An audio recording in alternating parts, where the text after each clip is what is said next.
Ang pasahero ang stranded sa Albay at sa Catanduanes. Hindi po kasi pinapayagang maglayag ang mga sasakyang pandagat dahil sa bagyong Ambo. Nakatutok si Micaela Papa. Sa sahig, sa upuan, kanya-kanya ng diskarte sa pagtulog ang mga pasahero. Ganito ang naging tagpo sa terminal ng Tobacco Port sa Albay matapos kansilahin ng Philippine Coast Guard ang biyahe patungong Catanduanes bunsod ng bagyong Ambo. Halos 500 pasahero mula Maynila ang stranded.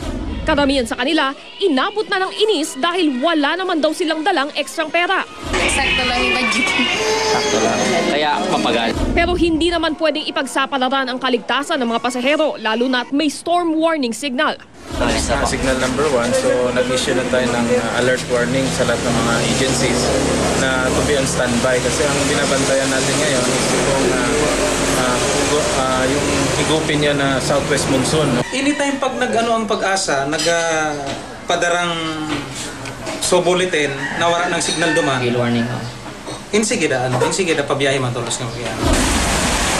Maghapon ding binayo ng malakas at pabugsubugsong pag-ulan ang Albay. Dahil dito naka-alerto pa rin ang mga otoridad doon.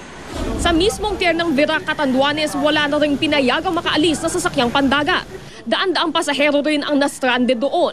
May ilan na wala namang mauuwian sa Virac at nagtsatsaga na lang magpalipas oras sa pier. Wala rin pinapayagang makapaglayag o makapangisda sa bahagi ng Maasin City sa Southern Leyte. Bagamat walang malakas na buhos ng ulan, binayo naman ng husto ng malalaking alon ang mga bahay sa tabing dagat.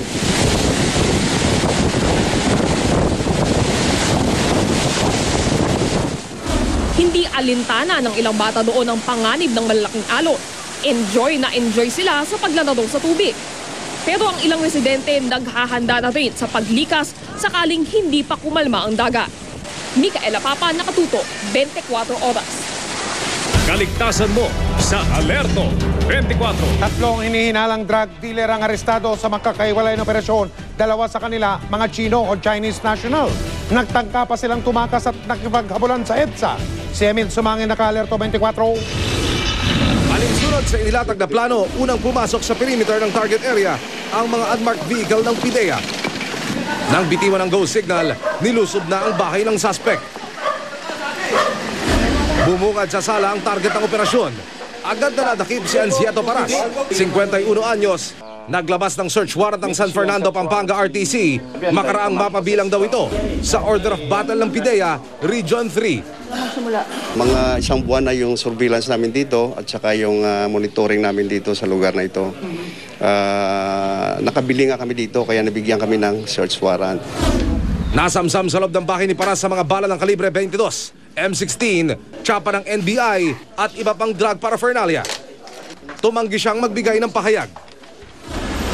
Pasado alas 10 ng umaga naman kanina na magkahabulan ng puwersa ng PNP, Anti-Illegal Drug Special Task Force at grupo ng Chinese nationals sa EDSA Makati area. Sa bus lane sa harapan ng San Carlos Seminary sa Guadalupe, Makati, inabutan ng mga pulis sa mga suspect na sinasabing nagtangkang tumakas makaraan ng isang buy-bust operation. Nung ibibigay niya siya matapos siyang bilangin ng pera, nakalatan na may nakapaligid sa kanya, so tumakbo sa EDSA dito. Dito nga, nagkahabulan, nagkaroon ng konting habulan. Buti na lang traffic. Kaya nabutan natin dito sa area na to. Nakuha mula kina Li Uy Wang alias Lim Wat Tat at Li Wayne Lee alias Stephen Chan ang higit sa 1 kilo ng shabu na ayon sa pulisya higit sa 3 milyong piso ang halaga. Mr. Lee, any reaction? How about you, sir? Any reaction? No comment? No comment? Ilang buwan na raw under surveillance ang dalawang Chinese national pero dahil sa tila raw ba lakas ng mga pantunog ng mga ito, ilang beses na nagnegatibo ang operasyon ng PNP laban sa grupo noon. Emil Sumangil, naka-Alerto 24. Naging madugo ang tangkang pang-hold up sa isang internet gaming shop sa lungsod ng Pasig.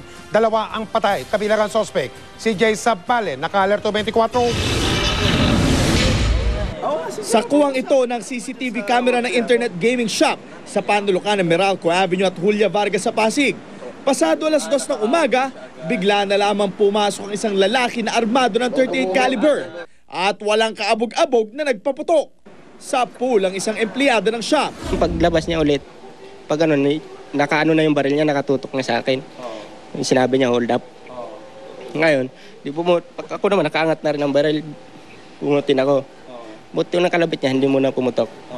Ngayon, pangalaw, pumutok na tinamaan yung J namin. Pero nakuwang nakipagbuno ni umipig sa sospek. Maya-maya lang, bumagsak ang sospek. Nabaril ng gwardya. Kasabay na pagbagsak ng sospek, bumagsak na rin ang empleyadong si Jamie Yunon na naunang tinamaan ng sospek. Sinubukan pang tumayo ni Yunon ngunit di na nito nakayanan. Agad dinala sa ospital sa The Medical City si Yunon na kalaunay binawian din ang buhay. Ang holdupper naman, negative breathing na tsaka negative pulse. Inaalam pa na ang Pasig Police ang pagkakakilanlan ng holdupper. Na-recover naman dito ang isang caliber 38 na baril. Sa mga may nais pang gumawa ng ganitong krimen ay dapat mag-isip-isip sila ng 1,000 times. No? Jay Sabale, Naka-Alerto, 24.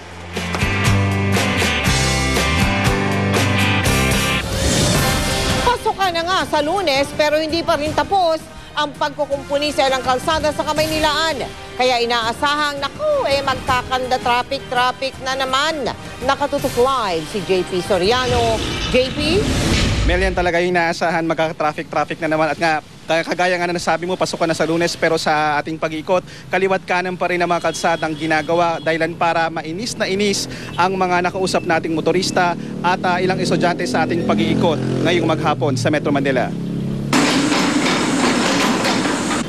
Ang kadalasang mabigat na trapiko kapag Biyernes, mas lalo pang sumikip dahil sa hilera ng hukay sa kalsada at mga nakatambak na bato.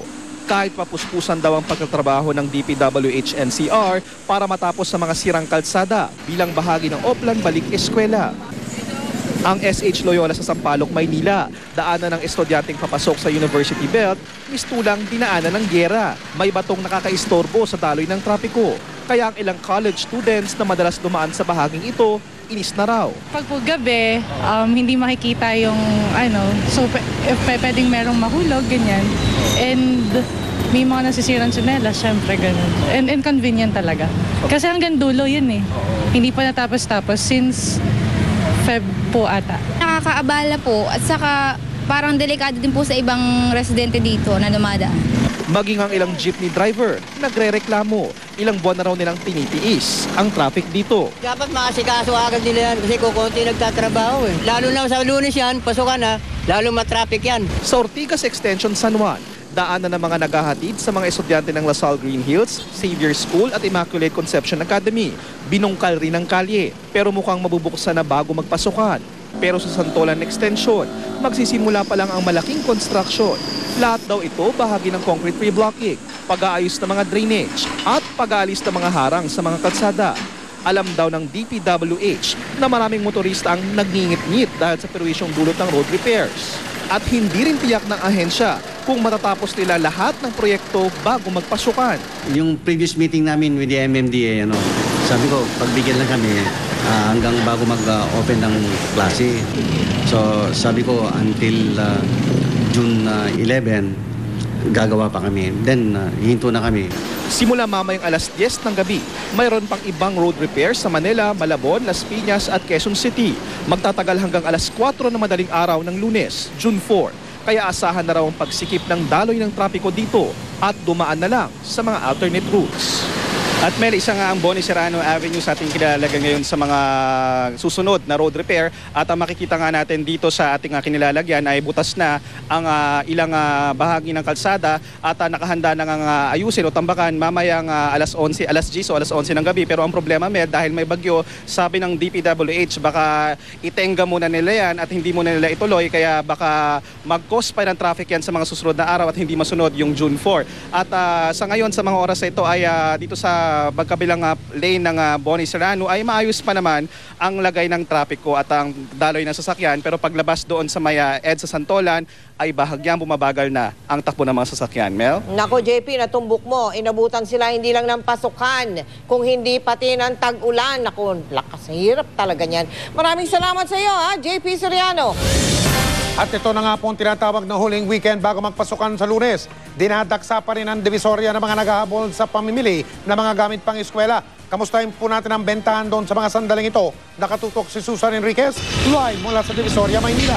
Susan, kamusta na ang bentahan dyan? Mike, Madilim na pero marami pang tao ngayon sa Divisoria dahil tulad ng dati, ang mga taong nagtitipid ng budget para sa mga gamit sa mga eskwela ng kanilang mga anak, dito sa Divisoria ang punta. Makapal ang tao sa Divisoria lalo ngayong magpapasukan. Ang kalsada rito hindi mo na makita dahil sinakop na ng mga nagtitinda. Hindi na rin kailangan pumasok sa mga tindahan dahil sa mismong kalsada. Kabi-kabila ang paninda. Ito ang dahilan kaya dinarayo ito ng marami lalo na kapag sumasapit na ang pasukan. Yung mga nabibili kasi dito, nakikita mo rin lang sa mall. Eh kung may 1,000 pesos ka dito, marami ka nang mabibili. Ang yarn notebook na halos 10 pesos sa mga bookstore, mabibili lang ng 8 hanggang 9 pesos bawat piraso. May lapis na 5 hanggang 10 pesos ang isang piraso. Makakabili rin ng pad paper sa halagang 10 pesos. Ang crayons, nasa 35 hanggang 65 pesos.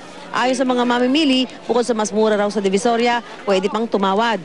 Yung ibang matitipid mo, pwede mo pang ibili ng mga kung anong kailangan ng pang-school supply. Nakakahingi ba kayo discount? Nakakahingi siguro. Kung maramihan po, nagbibigay kami discount po. Pag maramihan po. Ang bag at uniforme, murang-mura rin ang bentahan dito. May bag na halagang 100 pesos, pero kung gusto mo ng mas matibay at magandang materyales, mabibili ito sa halagang 1,000 pesos hanggang 1,500 pesos. Ang pantalong uniforme mula 150 hanggang 250 pesos, depende sa sukat nito. Ang blouse at palda naman, mabibili mula 100 hanggang 150 pesos, depende sa haba nito. May medyas na ibinebenta na 3 for 100. Paalala sa mga namimili sa Divisoria, suriing mabuti ang binibiling produkto dahil hindi nangangahulugan na kapag mura ang biniling paninda ay nakatipid ka na. Kung bibili ng notebook, tingnan kung kumpleto ang mga pahina nito. Ang crayons, tingnan kung may FDA clearance para tiyak na ligtas itong gamitin ng mga bata. At kung bibili ng uniforme, suriin kung maayos ang pagkakatahi nito at komportable ang tela. Paalala ng mga otoridad sa mga mamimili sa Divisoria ay ingatan po ang dala ninyong pera at huwag din magsuot ng mga mamahaling alahas dahil baka kayo mabiktima ng mga snatcher at mga mandurukot. Kanina, inikot ho ito at nakausap ko yung mga tendera. Sabi ho nila posibleng abutin sila hanggang hating gabi dahil inaasahan nila na marami pang mamimili ngayon dahil Friday ho ngayon at pwedeng magpuyat yung mga magulang kasama yung kanilang mga anak para bumili ng mga gamit sa eskwela sa darating na Lunes. So pwede daw silang abutin ng hanggang hating gabi at wag lamang uulan pero inaasahan nila na mas lalakas pa ang kanilang benta sa darating na Sabado at Linggo. Mike? Susan, pakilino nga dyan sa Divisoria pag ganitong ilang araw na lang pasok na sa eskwela. Magdamagan ba ang bentahan dyan katulad ng mga tiyangge pag panahon ng Pasko, Susan? Yung iba dito, Mike, yung wala sa loob ng mga establishment, tambawa, nasa loob ng building, pwede silang abutin ng hanggang magdamagan, ano? Pero sabi nga nila, depende rin naman yun kung may customer. Pero usually, pag mga ganitong bilihan lamang ng gamit para sa mga estudyante, usually inaabot lamang sila hanggang hating gabi, pero maaga silang nagbubukas dahil madaling araw pa lang, bukas na yung kanilang mga pwesto dahil alam nila na maraming pumupunta rito na mas maaga para makaiwas sa sikip ng trapiko at dagsa ng tao. Mike? At ang ilan sa mga tao dyan galing pa sa mga lalawigan, di ba, Susan? Tama ka dyan, Mike. Yung iba talaga ay nag-aarimunan. Galing pa sila sa mga kalapit probinsya. Halimbawa, Cavite, Pampanga, Bulacan, ganyan, Laguna. Dahil sabi nga nila, yung konti nilang matitipid dito sa bawat discount na makukuha nila, maaari pa nilang ibili ng ibang gamit na kakailanganin ng kanilang mga anak. Mike? Maraming salamat, Susan Enriquez.